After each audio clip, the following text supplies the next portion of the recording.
From our memories of early school history comes the name of this great Spanish explorer, Balboa, the man who discovered and claimed possession of the fortress, now known as Las Bóvedas, was the Spaniards' defense against the English pirates of those far-off days. Now we approach Old Panama, founded more than 400 years ago in the New World discovered only a few years previously by Christopher Columbus. In its day, when Panama was an important Spanish colony, this was a great cathedral, probably the finest in the Western Hemisphere. Today, the Republic of Panama is in the mainstream of 20th century existence. By sea and air, a focal point of trans-ocean commerce and the great crossroads of the Western world. We are among the increasing thousands of tourists arriving in one of the most modern airports in Latin America. Situated at Tocumen, just a few miles out of Panama City, it is the terminal for major carriers to and from all the Americas. The original city of Panama was destroyed by Morgan the English pirate in 1671. 2 years later, and 6 miles away, a new city was founded that became the nation's capital. Here is how it looks to us, the tourists of today. A thriving metropolis with fashionable shops, fine buildings, and a flow of visitors that gives it a distinctly international flavor. One of the most impressive of the public buildings is the President's Palace, an outstanding reminder of Panama's heritage. Although there is complete freedom of religion, Panama is predominantly Catholic. This cathedral, of historic as well as ecclesiastical interest, dates back to the 1600s. Here is an example of more modern church architecture, Our Lady of Mount Carmel in Panama City. This magnificent golden altar once graced the Cathedral of Old Panama. It is now part of the Church of San Jose, in the heart of modern Panama City. But as we explore this cosmopolitan city, we find the past giving way more and more to the needs and innovations of the present. Let's take a leisurely tour of today's Panama City. We see around us a mode of life in art, science, education, and commerce, housed in beautiful buildings of contemporary design. What, you may ask, is the status of the social sciences in this country? Here is your answer in terms of modern medicine as exemplified by this great hospital. This is but one of many imposing monuments to progressive thinking in the field of public health.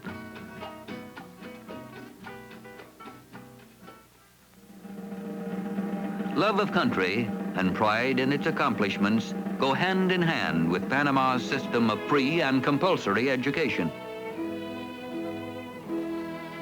We see new schools and playgrounds wherever we go, in rural areas as well as in cities.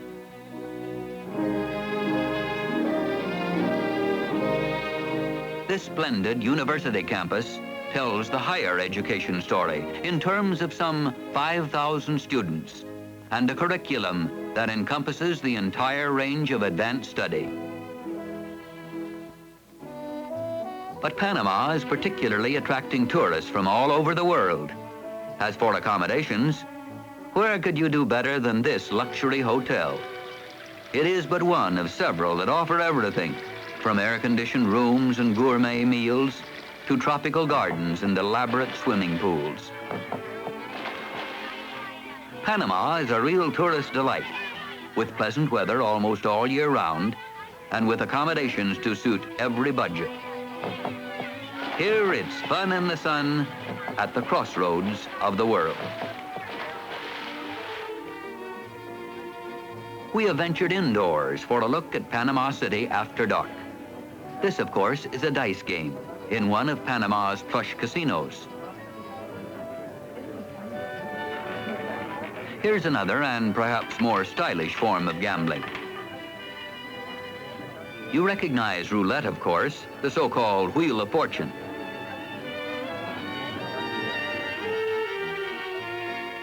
For those of us whose interest runs more to fresh air and the pleasures of outdoor sports, here it is, close at hand. Your choice of several golf courses with all the facilities you have at your private club at home.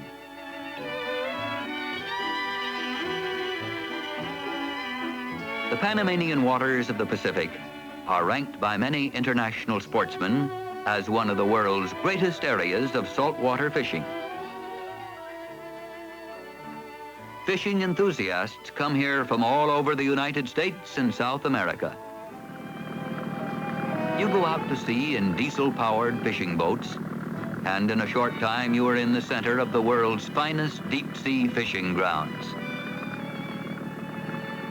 There is a great variety of big fish here, but the star attractions are silver and black marlin, more abundant here than anywhere else in the world.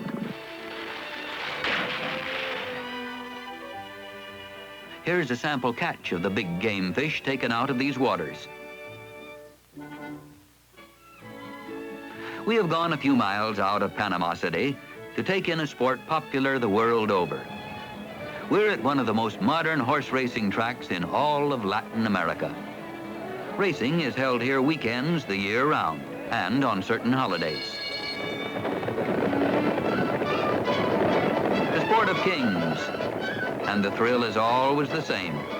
Whether at the Kentucky Derby in the United States, the Derby at Epsom Downs in England, the Grand Prix in Paris, or here in Panama.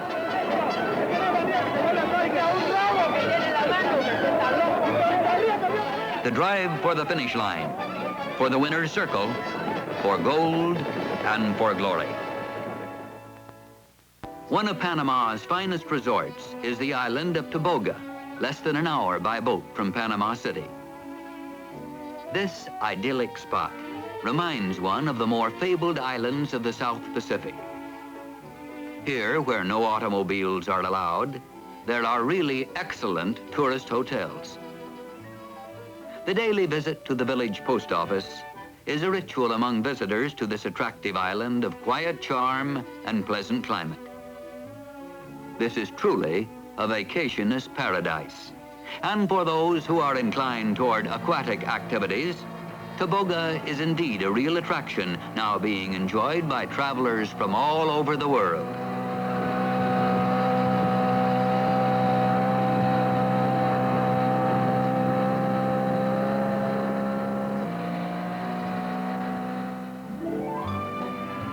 We drive west by way of the famous Inter-American Highway into Chiriquí province.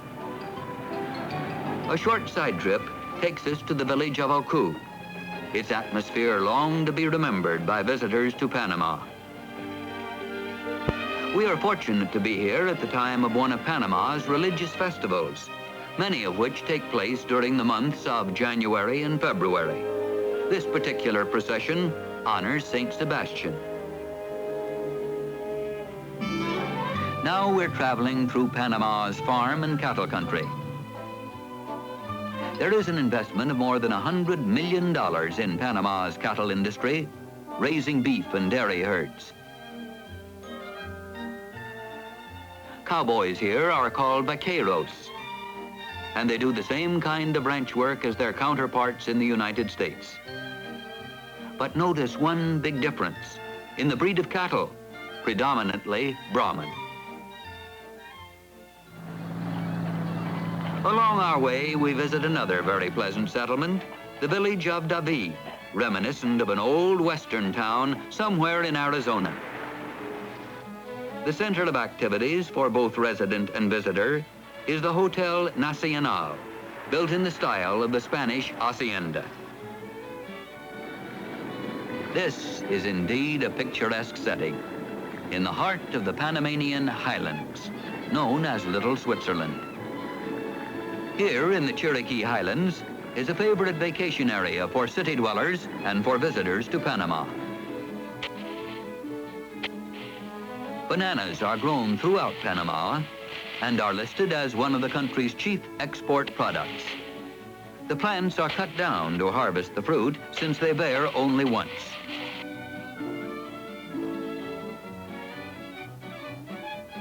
Coffee is a major Panamanian export on a very high quality level. There is much more to cultivating coffee than we ever dreamed. A long and involved harvest and processing procedure that starts in the fields and ends on the shipping docks. In the old days, not only the picking, but also the grading of the coffee beans was done by hand. Today, it is largely a mechanized operation. It is a carefully supervised routine that goes from the first picking to sorting, fermenting, thorough washing, selecting for size and quality. Then the long drying in the sun. After that will come more sorting and final sacking for shipment to Europe and the United States.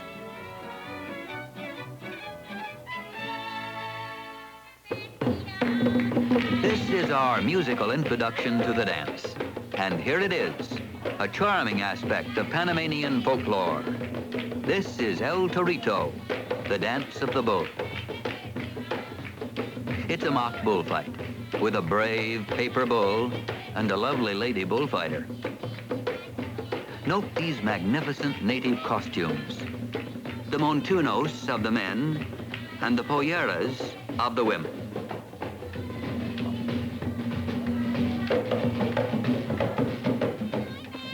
And now the pièce de résistance of all Panamanian dances, the tamborito.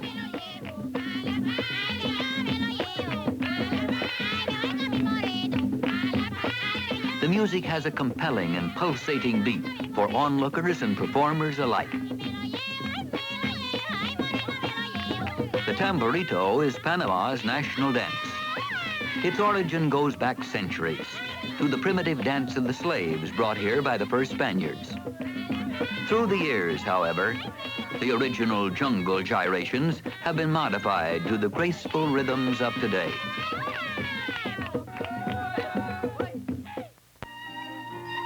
We stand now in the Plaza de Francia in Panama City, named, of course, in honor of France. The Frenchman honored here is Ferdinand de Lesseps. He was the builder of the Suez Canal and the instigator of the Panama Canal.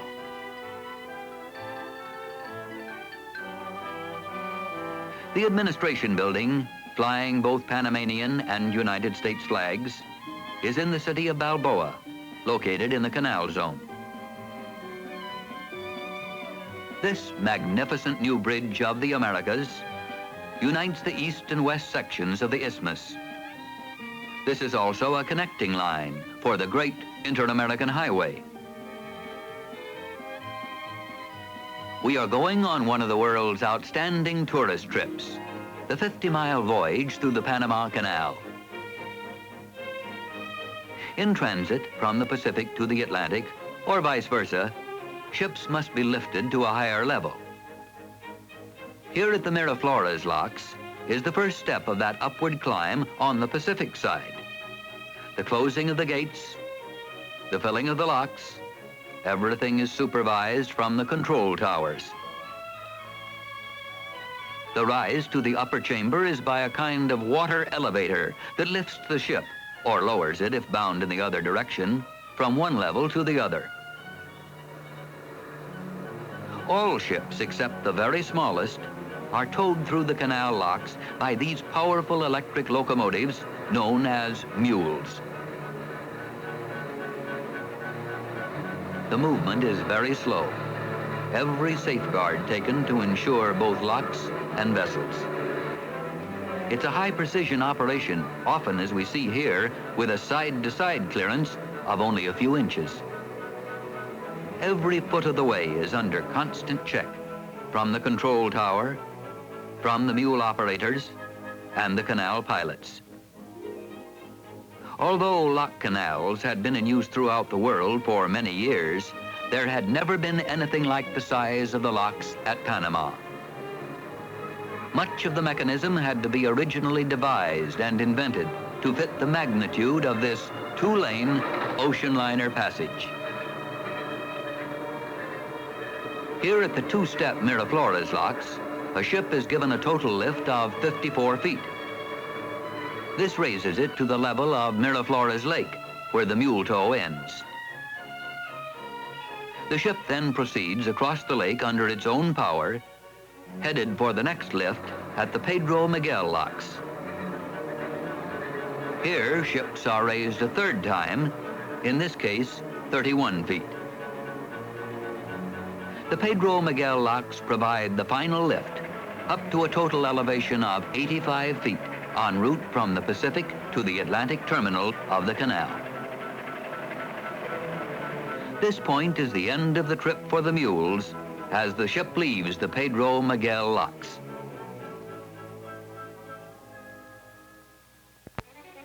We are now traversing the Continental Divide. During construction, this was called Culebra Cut. It was later changed to Gaylord Cut, in honor of Colonel Gaylord, the man in charge of the construction work, a monumental feat of engineering memorialized by this bronze plaque. It was in this area that disastrous landslides occurred after the waterway was opened in 1914. But in half a century, work on the canal has never really stopped. The price of successful management is eternal vigilance, deepening, widening, and improving. At this point, we are beyond the halfway mark in what will be an approximately 8-hour journey from one ocean to the other. Leaving Gaylord Cut, entry is made into the Cotoon Lake sector of the canal. This is an artificial body of water with an area of more than 150 square miles. Ships usually cross the 23-mile-long lake under their own power. This is the approach to the Cotoon Locks. Having crossed the Continental Divide, the transport problem is now in reverse. That is, the lowering of ships to the Atlantic level. At Cotoon, there are 3 locks in one descending flight, with an overall length of a little more than a mile. The 85-foot drop to the Atlantic Ocean level begins here. The ship lowers as the water is drained from the lock. The first step down is nearly 30 feet.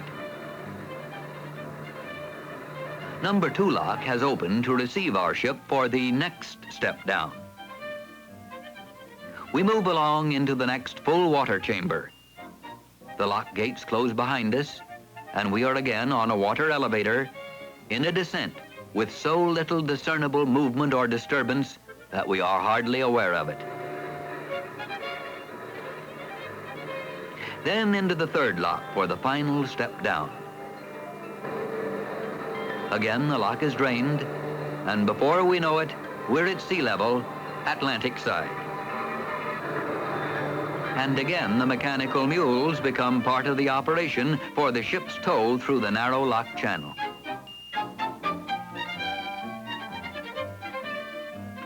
Right now, the vessel is moving out of the Cotoon locks.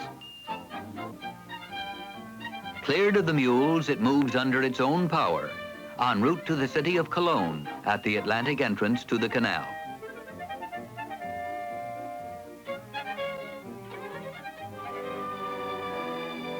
On one of the city's main promenades stands the bronze statue of Christopher Columbus. He reached Panama during his 4th and last voyage to what he thought was Asia, but was actually a new world to be known as America. Cologne is not a city rooted in ancient historical tradition. It was originally a railroad town, born to the sound of pickaxes clearing a path across the isthmus for the railroad that began here in 1851, more than half a century before the canal. Today, Cologne is a thriving cosmopolitan city of major importance in the cross currents of international shipping. Cologne is especially known to tourists as one of the world's most exotic tax-free markets, stocked with European, Asian, and American goods. A shopper's paradise.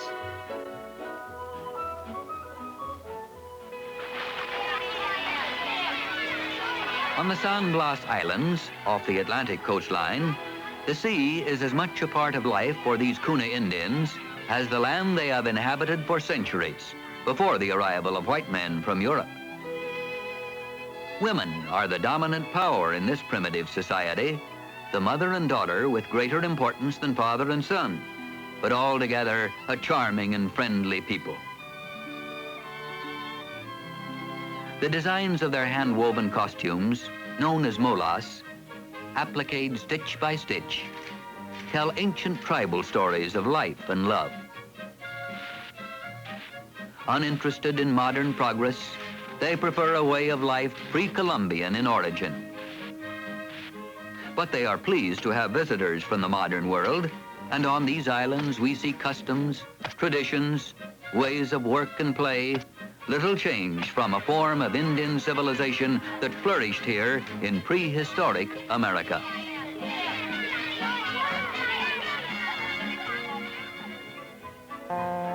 Being typical on-the-go tourists, we are Pacific-bound once more from Cologne, 48 miles overland by train to Panama City, in time to take part in what amounts to an all-out Panamanian festival of fun.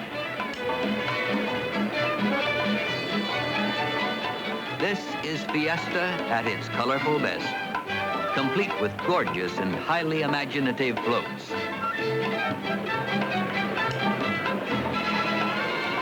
A page of history in full sail.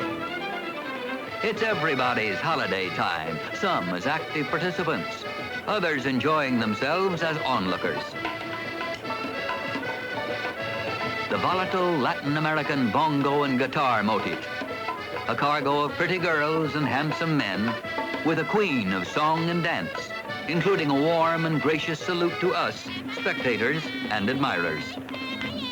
It's a riotous melange of happy fiesta and street revelry that goes on for 4 days and nights, just before the start of the Lenten season in February. You may have seen the Carnival in Cannes, on the French Riviera, and the Mardi Gras in New Orleans. But they have nothing on the joyous cavortings of these Panamanians in this time of fun and frolic. Everybody's happy as the Congo line goes swirling down the street. We're delighted to be part of this pageantry and exhilarating folklore, expressed in uninhibited ecstasy. And on that note of gaiety, we are airborne. At the end of our wonderful holiday in the Republic of Panama, crossroads of the world.